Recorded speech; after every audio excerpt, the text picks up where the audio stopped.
Oh, baby, Bears fans are going to be fascinated with this episode of Chicago Bears Now. My name is Harrison Graham. Here's what's coming up on today's show. We're going to compare North Carolina quarterback Drake Maye to USC quarterback Caleb Williams and just kind of discuss if the Bears should draft a quarterback, and if they do, which quarterback should they lean toward. We got pros and cons for both of these guys, so stay tuned. Should be a fun episode here on Chicago Bears Now. Obviously, there's still the Justin Fields discussion part of this. What do you guys think? Do you still believe Justin Fields can work in Chicago? Type B for believe or D for don't. Because I'm still a Justin Fields believer. I'm just not sure I'm a Justin Fields can work in Chicago believer. As time goes on, I just think clock's ticking for that part of it. So B for believe you think he can still work in Chicago, or D for you no longer believe that can be the case. All right, we're going to start with Caleb Williams, the USC quarterback. Then we'll get to Drake Maye, so stay tuned for all of that. Let's break down the strengths and weaknesses of Caleb Williams on today's show. And let's start with the pros, then we'll get to the cons. Number one, and this is a lot of these pros and cons is kind of comparing to the other guy as well.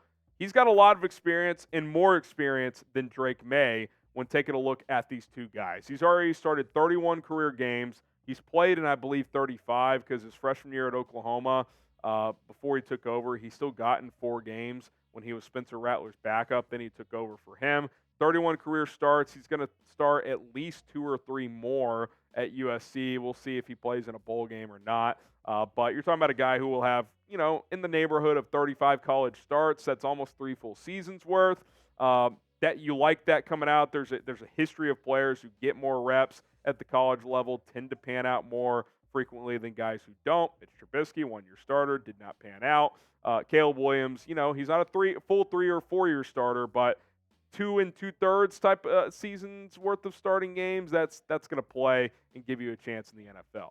Number 2, he's been very productive at USC. He was productive his freshman year at Oklahoma when he did take over for Spencer Rattler. Now, obviously, Lincoln Riley offenses lead to production. We saw that with Baker Mayfield, Kyler Murray, Jalen Hurts, etc., who all played under him in college. But he's been very, very good. The completion percentage has gone up every year. The touchdown to interception ratio has always been very, very impressive. He obviously won the Heisman Trophy last year.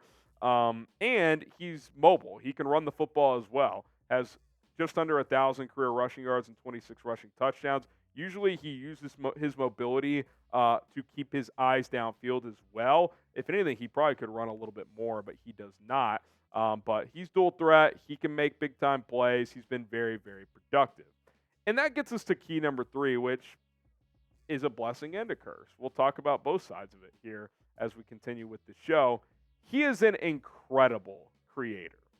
He is a highlight reel quarterback. I mean, he makes plays that maybe 4 or 5 quarterbacks in the NFL can make. Now, at times it gets him into trouble, which we'll talk about the cons side of Caleb Williams in a bit. But his ability to just kind of dance around in the pocket, use different arm angles, throw across the field, downfield, intermediate, create to run sometimes. Like, it's really impressive to watch, and it's fun to watch at times.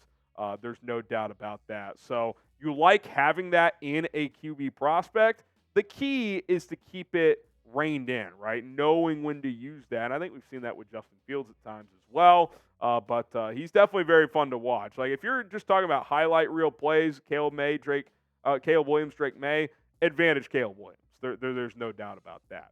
Now, if you want Bears draft coverage for the next 6 months, we got you covered. Now, that doesn't mean it's only going to be draft coverage. We still have day-to-day content this season, free agency, lots of other stuff as well. But the draft is less than 6 months away, and the Bears are going to be picking very high in this draft. So we're going to be exploring quarterbacks, other prospects, mock drafts. We've got it all for Chicago Bears Now. Hit that sub button. Join the movement. It's going to be a lot of fun to see it all played out. Okay, coming up, pros and cons for Drake Maye as well. The North Carolina quarterback has a ton of talent.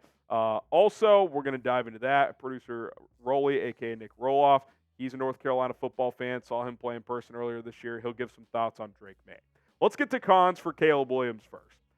He holds the ball too long. a lot of the time. Not every play, not all the time. Doesn't mean he can't play within structure, but kind of like Justin Fields, which was a weakness of his coming out of college, still his top weakness in the NFL. At times, he holds the football too long. And now, that doesn't mean you shouldn't draft him like, well, this is just another Justin Fields. Like, every quarterback prospect's different. They all have different strengths. They all have different weaknesses. There could be reasons for different reasons for why he holds the ball too long. But in the NFL, you got to pick your spots on when to take that extra half second, full second to try and create a bigger play. You can't do it all the time. I think that's what's gotten Justin Fields into trouble is at times he's hunting the big play too much or he's just not seeing it quick enough. You've got to know when that internal clock goes off. And at times with Caleb Williams, it's definitely been a weakness for him. There's no doubt about it. Okay, Prize Picks, today's sponsor here on Chicago Bears Now.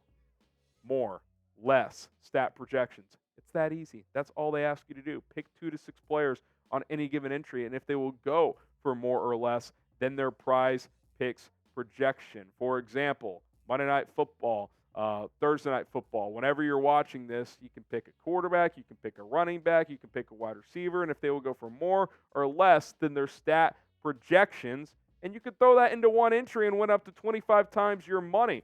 Join rapper Meek Mill, comedian Andrew Schultz, and several other Prize Picks players and place your entries today. Oh, by the way, I should mention this as well. Not only can you make NFL picks, college football, college basketball, Major League Baseball is over, but when that's back, you can do that. NBA, NHL, tons of sports to make your entries on. Start cashing in today. PrizePicks.com/CLNS. Use our code CLNS to get a deposit match up to $100 when you sign up. Check that link and promo code in the comments and in the description of this video. A couple more cons for Caleb Williams before we get to Drake Maye. Number 2, and I think this is a big one. He tries to be Superman too much. And this one kind of ties into con number 1. Sometimes you can just take the easy completion, but he wants to create something bigger. And sometimes it leads to an unreal 70-yard touchdown. Other times it leads to him fumbling the football, which he has a ton of fumbles, 30 fumbles at the college level. Like it's so many. You can't do that in the NFL and expect to get away with it that often. His creativity is a blessing and it's a curse. Sometimes you just got to take the easier play. It's been true with Justin Fields. Hey, quick 7-yard curl route, just throw it. It's there. Take the 7 yards, move on. Now, it's awesome when a play breaks down to have that mobility and the arm strength to make those 50-yard plays, but you're not going to do that 5, 6, 7 times a game. You got to pick your spots on when to do that, and I think at times this season in particular, Caleb Williams has gotten a little too greedy and has not always taken the easy play. He's tried to throw on that Superman cape a little bit too much. Okay, last one, and this is, you could say this is nitpicky. You could say it's super relevant. It's probably somewhere in the middle. His numbers dip pretty notably against top 25 teams. You look at this graphic from a few weeks ago that it was either ESPN or Fox. This might have been a Fox game.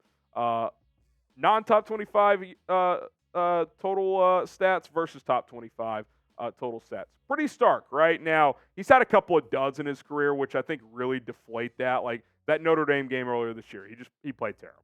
And so that really deflates it. Obviously, there's less volume there. So one really good or one really bad game can really sway the numbers there. So I think you have to keep that in mind. Also, what's noteworthy, this was a graphic before the Washington game, and I know USC lost this weekend, but Caleb Williams played really well in that game. So those numbers against top 25 opponents is actually better than what that graphic shows, but it is noteworthy. I mean, those are pretty stark numbers versus weaker competition and stronger competition. In the NFL, you're playing good teams every week, man. So you got to be able to play at a high level. Obviously, it's going to be different playing the Eagles versus playing, insert bad team on the schedule, the Arizona Cardinals, whatever the case may be. But you got to be able to play at a high level regardless of who you're playing. Okay, let's get to Drake Maye now. Pros and cons. He can make all of the throws from the pocket. I think that's what's really impressive for Drake Maye. And it doesn't mean Caleb Williams can't. It just, what I see from Drake Maye is he's more willing to stand in there and make all the throws from the pocket. And I think he is the better pocket quarterback. Some of that, I think he's got the framework of that. He's 6'5", 225. Caleb Williams at 6'1", sometimes he's got to move around to see over his offensive linemen. So you could add that into another check into Drake Maye. He's got the better physical build that you would like in a quarterback, but that is noteworthy. Number 2, a little less experience, but he has been very productive, just like Caleb Williams. He's put up some monster numbers in his 2 seasons as a starter for North Carolina. Been right around a 66% completion guy. 58 touchdowns to 12 picks in almost 2 full seasons now. He runs the ball pretty well. We'll talk about his mobility here in a sec. He's put up big numbers, and something hasn't had compared to Caleb Williams, although this year I'd say it's pretty even, to be honest. Caleb Williams last year in particular had much better talent around him. This year I think it's evened out. Jordan Addison's not at USC anymore. Drake Maye has Montez Walker, who's a pretty good player, but it's not like North Carolina has clear better talent than USC. And you see it with the rushing yards there, very underrated mobility. I mean, he's actually been more productive as a runner the past 2 seasons than Caleb Williams has. Now, I think sometimes Caleb Williams just keeps the eyes downfield and will throw more on times when he probably should run, but Maye's a willing runner. He will fight for first downs. You like that. Look, in today's NFL, if you don't have some dual threat ability, it's hard to come into this league and be a high-level quarterback from day one. So being able to move is very, very important. Now, let me ask you guys. Rolly was pissed when I put this question in the show today. Does Mitch Trubisky, former North Carolina quarterback, give you pause when the thought of drafting Drake Maye comes to mind? Type Y for yes or type in for no.